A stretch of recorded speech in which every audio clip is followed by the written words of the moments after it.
무화과는 남녀노소 누구나 이제 아주 좋아할 만한 그런 과일인데요. 무화과는 이제 여왕의 과일이라고도 부르는데 왕의 과일이기도 합니다. 조선시대 임금들도 건강식으로 수라상에 올랐다고 하고요. 근데 이게 그 장 청소기라고도 불린다는 사실 아시나요? 식이섬유가 굉장히 풍부해서 드시면 바로바로 이제 장이 깨끗하게. 그러면 약간 좀 변비를 앓고 있는 사람들한테 아주 좋습니다. 뿐만 아니고 이제 면역력이 아주 좋아질 수 있는 식품이고 항암 효과가 있는 것으로 밝혀져 있습니다. 저온으로 압착을 하셨잖아요. 네. 그 참기름이 가지고 있는 고유 영양소들, 굉장히 좋은 폴리페놀 성분이라든지 오메가3 지방산 그런 성분들이 전혀 파괴가 되지 않은 상태로 추출이 돼서 나오니까 기존의 우리 그 참기름보다는 훨씬 더 영양소가 풍부한 그런 참기름이 되겠습니다. 굉장히 진하고 풍미가 굉장히 농축되어 있는 맛이 있어서 일반 다른 참기름이랑은 좀 확연히 다르다. 맞아. 유한 안성민 쌤 오늘 첫 녹화였는데 어떠셨어요? 오늘 너무 재밌었고요. 너무 좀 이 시간 동안 맛있는 요리도 먹고 너무 즐기다 가는 것 같습니다. 재밌는 시간이었습니다. 정말 약방의 감초 같은 역할이었어요. 맞아요. 네. 요리하는 한의사 안성민 쌤이 사실 건강한 밥상을 한번 해달라고 저한테 부탁을 하더라고요. 그래서 혹시 근데 요즘 몸이 어디 안 좋으세요, 안 쌤? 저 튼튼합니다. 하지만 이 건강한 사람도 가을에는 꼭 건강 밥상을 챙겨 드셔야 합니다. 왜냐하면 환절기에는 일교차가 굉장히 크거든요. 근데 일교차가 크다는 것은 우리가 면역력이 떨어질 수밖에 없고 각종 질병에 쉽게 노출될 수 있는 그런 계절입니다. 그리고 거기다가 이제 곧 겨울이 다가오기 때문에 겨울에는 우리가 양기라 그래갖고 그 기운이 떨어지기가 쉽거든요. 그래서 미리미리 우리가 면역력을 높여주고 체력 관리를 해놔야지 추운 겨울을 우리가 버틸 수가 있습니다.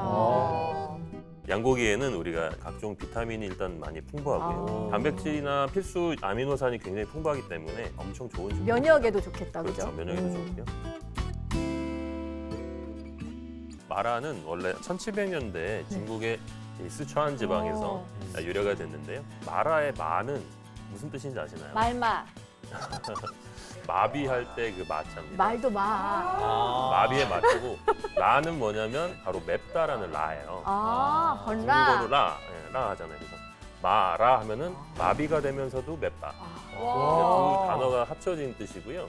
그래서 마에 이제 마비시켜주는 바로 재료가 초피라는 재료인데 옛날에 그 스촨 지방에서는 생강이라든지 산초 같은 걸로 매운맛을 많이 즐겨 먹었다고 해요. 근데 대략 100년 전부터 이 마라 소스가 많이 유행을 했다고 합니다. 우리가 조기라는 이름을 썼을 때는 도울 조자, 기운 기자입니다.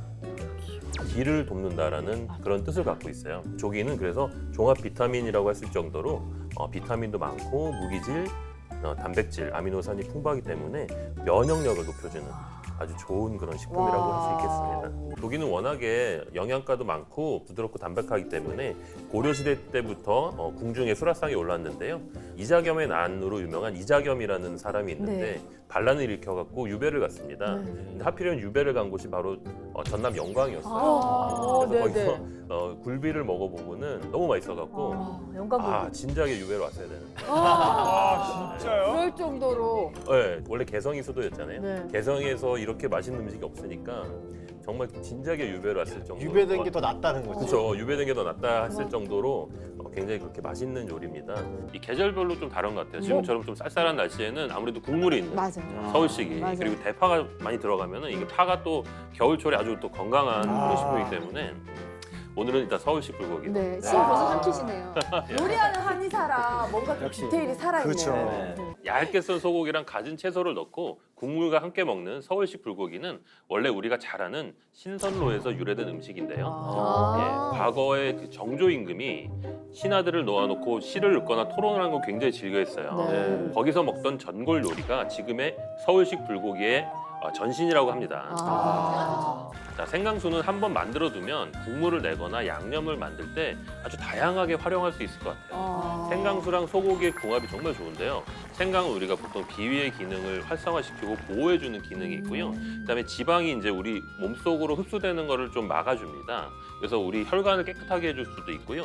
생강 속에 있는 바로 이 셀레늄 성분, 그게 이제 몸에 기름이 쌓이는 것을 방지해주는 그런 좋은 역할을 합니다. 동맥경화 뭐 이런 거에. 그렇죠. 혈관 청소해주는. 아니 근데 가리비는 날아다니는 조개, 날아서 이렇게 헤엄을 툭 치는 그런.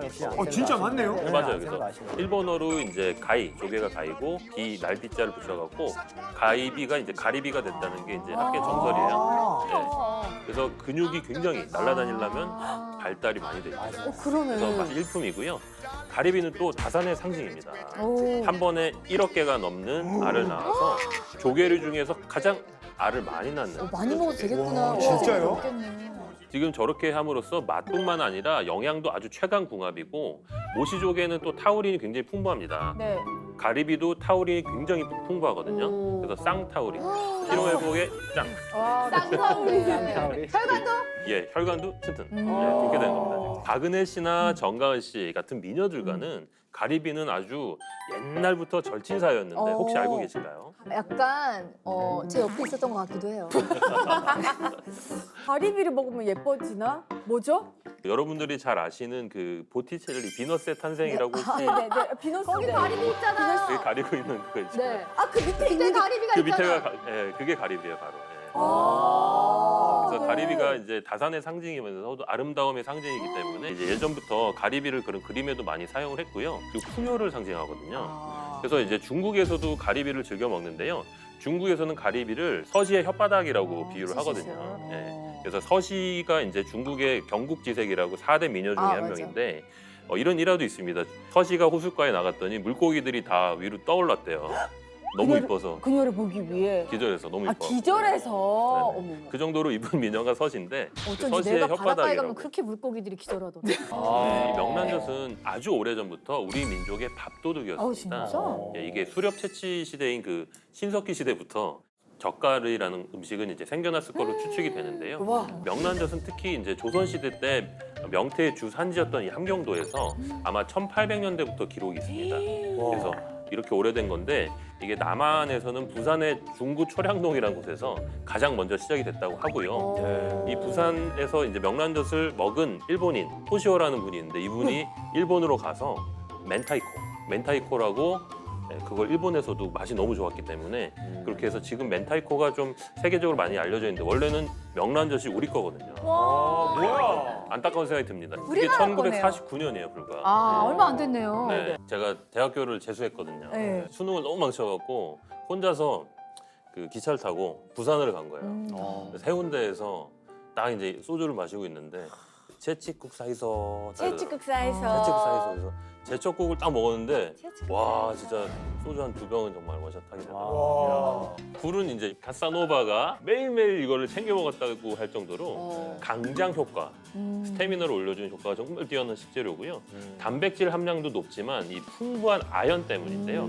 아연이 체내에서 소화, 호흡은 물론 인슐린 작용과 면역 기능뿐만 아니라 생식세포에도 관여하는 그런 영양분입니다. 와. 서양에서는 굴을 먹어라. 그러면 더 오래 사랑하리라. 아. 오래오래 사랑을 할 수 있는. 예. 그래서 조선시대 왕들은 사위인 부마가 궁에 오면 꼭 굴을 이 상에 올렸다고 합니다. 와. 딸을 위해서. 그렇죠. 그게 딸을 위하는 거구나. 그죠. 승현 씨, 네네. 그런 의미에서 오늘은 굴 요리를 강추합니다. 굴과 매생이의 조합은 한마디로 천생연분. 네. 그래서 매생이는 이제 기본적으로는 차가운 그런 냉한 성질이 있어서 굴을 함께 먹으면 이제 좋고요. 굴이 남자에게 참 좋다면 매생이는 이제 여자들한테도 아주 좋습니다. 지방과 칼로리는 낮은 반면 식이섬유가 굉장히 풍부하기 때문에 조금만 먹어도 이제 포만감을 느낄 수 있어서 다이어트에 도움이 되고요. 또한 우유에 무려 40배가 와. 넘는 철분 함량, 그 다음에 5배가 넘는 칼슘이 있어서 또 여성에게 굉장히 좋고요. 또 비타민 A랑 C가 굉장히 풍부해서 겨울철 보양식으로 아주 좋습니다. 아, 제가 먹어야 되겠네요. 저 빈혈도 매생이. 요즘에 있고 눈도 침침해가지고 비타민 A도 필요하고. 매생이 드세요, 매생이. 아 매생이 먹어야겠네요. 떡을 넣으면은 떡국에도 좀 활용할 수 있어요. 맞아요. 매생이 떡국 매생이 정말 떡국도 맛있거든요. 많이. 만두 떡만둣국. 네, 너무 맛있어요. 맛있겠다. 이 소고기 앞다리살은 소의 견갑골, 어깨뼈 안쪽과 이 상완골 여기를 감싸고 있는 요 부위를 말합니다. 이게 씹을수록 꼬들꼬들한 이제 살코기의 식감이 좋고 풍부한 육즙이 아주 장점인 그런 부위예요. 그래서 거기다가 앞다리살의 주성분이 바로 이 콜라겐. 콜라겐이라서 물에 넣고 삶으면 매우 부드러워지는 그런 특징이 있어요. 그래서 물회우 나베처럼 얇게 저며서 먹으면 야들야들한 식감을 극대화시킬 수 있습니다. 그럼 샤브샤브, 뭐 스키야키 이런 데 다 좋겠네요. 그렇죠. 약간 지금 안성민 쌤이 강태현 셰프님 화 되어가는 건데. 표현마다 굉장히 푸짐하잖아요. 네. 겨울에는 이 단백질이 풍부한 소고기가 딱입니다. 음식을 먹으면 일정 비율이 이제 열을 내주는 데 쓰이는데 단백질이 다른 성분에 비해서 그 비율이 높은 편입니다. 지방은 섭취량의 3%, 탄수화물은 8%만 열을 내는 데 사용이 되지만 단백질은 무려 25%나 열을 내는 데 쓰입니다. 단백질은 그 자체가 열을 낼 뿐만 아니고 이 근육을 만드는 데도 쓰여서 단백질이 많은 이 소고기는 체온 유지에 아주 좋은 그런 식재료입니다. 옛날에 한약재로 물개 썼었거든요. 정말요? 아 진짜요? 원장님 한번 내보세요. 물개소리. 손 이렇게 해주시고. 얼? 바다 코끼리 닮았어요. 아니 좀 매운 거 먹은 물개 같은데. 엉엉. 우엉은 위 운동을 촉진시켜서 소화를 도와주기 때문에 이 소고기를 먹을 때 안성 맞춤이고 요 계절 이제 쌀쌀한 계절에 우엉을 먹으면 이제 면역력도 좋아지고 감기도 예방해 줄 수 있습니다. 거기다 우엉 육수는 칼로리가 적고 이눌린 성분이 풍부해서 신장 기능을 올려주고 이뇨 작용에 도움을 주기 때문에 또 부종 제거에 아주 살 효과가 빠지겠다. 있습니다. 와. 그리고 유산균의 먹이가 되는 프럭토 올리고당이 많이 들어있기 때문에 오. 배변 활동, 와. 다이어트에도 굉장히 좋습니다. 와. 혹시 쌤네 하면 그 다이어트 약에 우엉이 들어있나요? 그 비법이라서. 네, 쌀뜨물에는 쌀 성분인 당연히 전분, 단백질, 지방, 미네랄, 각종 비타민이 녹아 있어서 그냥 물을 쓰는 것보다는 확실히 영양면에서 좋고요. 또한 구수하고 담백한 맛은 물론 이 다른 육수에 비해 열량도 낮습니다. 그래서 국물 요리에 부담 없이 활용하기 좋죠. 요즘에는 정말 맛있고 좋은 식재료들도 넘쳐나지만 이 김치만큼 활용도 좋고 맛있고 영양가 높은 식품을 구하는 건 쉽지가 않습니다. 이 배추는 차가운 성질인데 김치를 담글 때 생강, 마늘, 고추 등의 부재료는 따뜻한 성질이죠. 그래서 함께 어울려져서 서로 간에 이제 상호작용을 해주는 아주 좋은 보양식이고요. 김치는 우리나라에서 필수적으로 탄생할 수밖에 없었던 그런 식품입니다. 왜냐하면 우리나라의 산지가 70%죠, 그죠? 네네. 산이 많고 또 바다가 많아요. 삼면이 바다잖아요.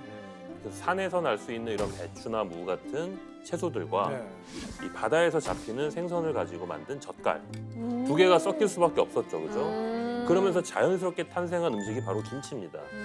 고구려 때부터 김치를 담갔다는 그런 기록이 있을 정도로 굉장히 오래된 우리 민족의 고유의 그런 식품인 거죠. 거의 유산이죠. 그렇죠. 그래서 이 김치가 널리 세계적으로 알려졌으면 좋겠습니다. 뭐 강태현의 K 김치도 좋지만 그냥 코리아의 K 그렇죠, 김치가 그렇죠. 네, 널리 알려지면 좋겠네요. 네네네. 과메기가 어떻게 만들어지는지 아시나요? 몰라요. 과메기는 바람에 말리면서 얼고 녹는 과정을 반복하게 되는데 이 과정에서 지방이 밖으로 빠져나가지 않고 이 갇히게 되면 더 깊고 구수한 맛을 내는데요. 건조 과정에서 원료인 청어나 꽁치에 있는 지방산의 성분이 다르게 변하면서 이 오메가3 네. 함량이 더 높아지거든요. 와. 그리고 오메가3뿐만이 아니고 DHA나 EPA 성분이 많아서 이 두뇌 발달, 네, 머리가 좋아질 수 많이 있는 먹여야겠네. 성장 요인이 아이들. 아주 좋죠. 녹차에는 이제 카데킨 성분이 풍부해서 이 간 기능을 보호해주고 향상시키는 효능이 있거든요. 녹차물은 피부 미용에도 좋고 두뇌 세포 보호 효과까지 있다는 사실. 그리고 전립선암이 기름진 음식을 먹을수록 유병률이 높아진다는 보고가 있어요. 서양 사람들이 전립선암이 많거든요. 남성분들 특히. 그런데 이 녹차가 카데킨 성분이 전립선암을 낮춰줍니다. 그래서 중국 사람들이 전립선암을 안 걸려요, 잘. 기름진 걸 먹는데도 불구하고. 그 정도로 녹차가 암을 예방해주는 그런 효과도 굉장히 탁월합니다. 이 과메기가 맛만 좋은 게 아니라 또 이 가슴이 웅장해지는데 우리나라를 지킨 자랑스러운 이 식조류입니다. 지켰다고요? 그렇죠. 이 이순신 장군의 난중일기에 보면 과메기로 어죽을 끓여 병사들의 원기를 보충하라 라는 내용이 있거든요. 심지어 병사들이 과메기를 직접 만들기까지 했다고 하는데요. 청어 잡는 팀이 있고 바람에 이걸 말리는 팀이 있고 이 남은 청어나 과메기를 판매하는 팀으로 나눠서 행하였다고 합니다. 와. 이게 재밌는 게 청어나 과메기를 판매해서 남은 돈으로 이제 수군들의 조선 수군의 이 군량미도 비축하고 체력을 보강해서 이 연전연승을 12척의 배로 또 나라를 지킨 그 큰 공로를 세웠다고 하는 게 바로 이 과메기가 얽힌 그런 일화가 있습니다. 이것저것 다 먹고 싶어서 우리가 반반 문화를 만들어냈잖아요. 이 맛뿐만 아니고 목심과 등심에 영양가를 모두 가지고 있어요. 목심은 이 단백질 함량이 높고 필수 아미노산과 미네랄이 풍부해서 이 기력 보충과 혈관 건강에 도움을 줍니다. 또 우리 피부에 좋은 콜라겐을 다량 함유하고 있어서 근육과 관절 건강에도 좋고요. 그리고 등심은 철 성분이 풍부하기 때문에 이 빈혈 있는 분들이 드시면 아주 좋습니다. 소고기나 이 돼지고기 요리에 귤을 활용을 하면 이 단백질 사이사이로 잘 스며들어서 육질을 부드럽게 만들고 야들야들하게 만듭니다. 진액 이거 먹으면 좋지 않습니까? 아 좋죠. 신선한 대파일수록 진액이 많이 나옵니다. 네. 자, 2등이 사실 더 어려웠는데요. 겨울철에 이 건강 지킴이 10전 대보환을 와. 가져갈 주인공은 네. 바로